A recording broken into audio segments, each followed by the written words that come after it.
Hello, naimbag nga aldaw kada kayo amin. Kahapon nga ay nagpunta kami sa Salumagi Store sa Bugalyon para mag-harvest ng mga mangga. Kita nyo yung mga yan? Ang lalakas magsi-harvest. Akala mo naman talaga pagmamay-ari nila yung mangga. Isa pa to kung makapagmando-mando, akala mo naman talaga hasyendera.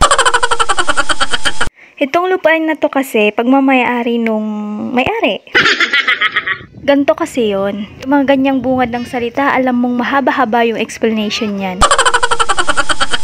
Ito na naman yung batang agaw exposure. Mana ka talaga sa mama mo. Talagang sinusubukan ako neto pag may camera. Tignan natin, balang araw makukurot din kita. Uy, may pagbanta. Si tatay ganadong-ganado maglagay ng mangga sa sako. Sa inyo yan? Kaninang tamlay-tamlay niyan eh. Tapos nung nalaman niyang mag-harvest na mangga, nako, lumakas.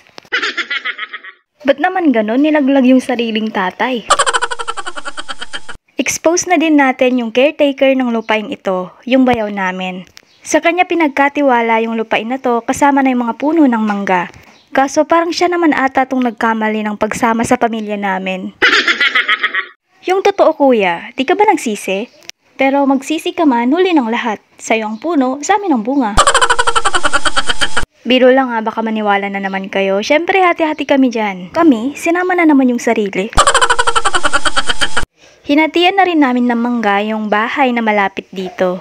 Kasi nga sila yung nagbabantay din tuwing wala yung caretaker. Tapos syempre hindi tayo papayag na wala tayong exposure sa vlog na to. Kunwari, pakuha-kuha tayo ng mangga kahit hirap na hirap abutin. Ayan o, ngiting tagumpay, ngiting may ambag. Tapos eto na naman yung batang agaw eksena, bida-bida din to eh. Ayaw patulong sa pagbubuhat ng mga dapat dalhin, independent woman yar. Siya na nga din pala yung nag-ipon ng mga kahoy na yan. Buti na din yan para habang bata pa may pakinabang na. Tama yan, di pwedeng pagatas-gatas ka lang, uy, magbanat ka din ng buto. Kidding aside, sobrang luwang din talaga ng lupain ito. Actually, naghahanap din sila ng buyer nito. Di lang ako sigurado kung magkano yung benta nila sa lupain ito. Ako nga mismo pwede maging buyer nito.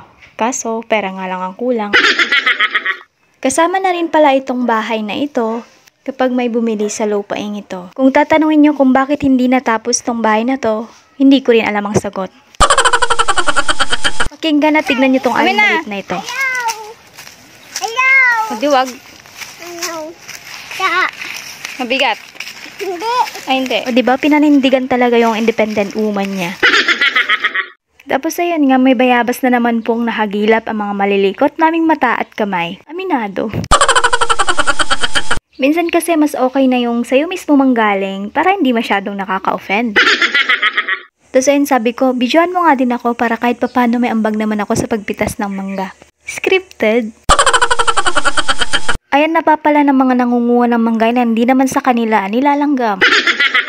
Pero ang tawag sa amin yan is abuos. Yung ibang manggang nakuha namin ay hinog na rin, tapos yung iba naman nahulog ay kinakain ng mga galang native na baboy. Hindi na rin pala masasayang yung mga nahulog na manggang to kasi nga may kumakaing mga hayop na gaya ng native na baboy na to. Na talaga namang hindi masalan pagdating sa pagkain. Bago nga kami umuwi, pinakuha na rin sa amin yung apple mango na meron sila. Kasi nga nahuhulog din naman daw. Sabi namin wag na ho, nakakahiya na. Pero deep inside, ganyan dapat. I-offer mo lahat ng pwedeng masayang lang. Kidding aside, pagkatapos nga naming isaayos lahat ng dapat naming iayos, ay nag-prepare na rin kami para sa pag-uwi namin. Pwede na ngang pambenta ito pag nahinog at malaking tulong na nga rin ito para kay nanay dahil nga bagong opera lang siya pandagdag sa pambili ng mga gamot. At yan na nga rin yung mga manggang nakuha namin. Maraming salamat sa panonood. Bye!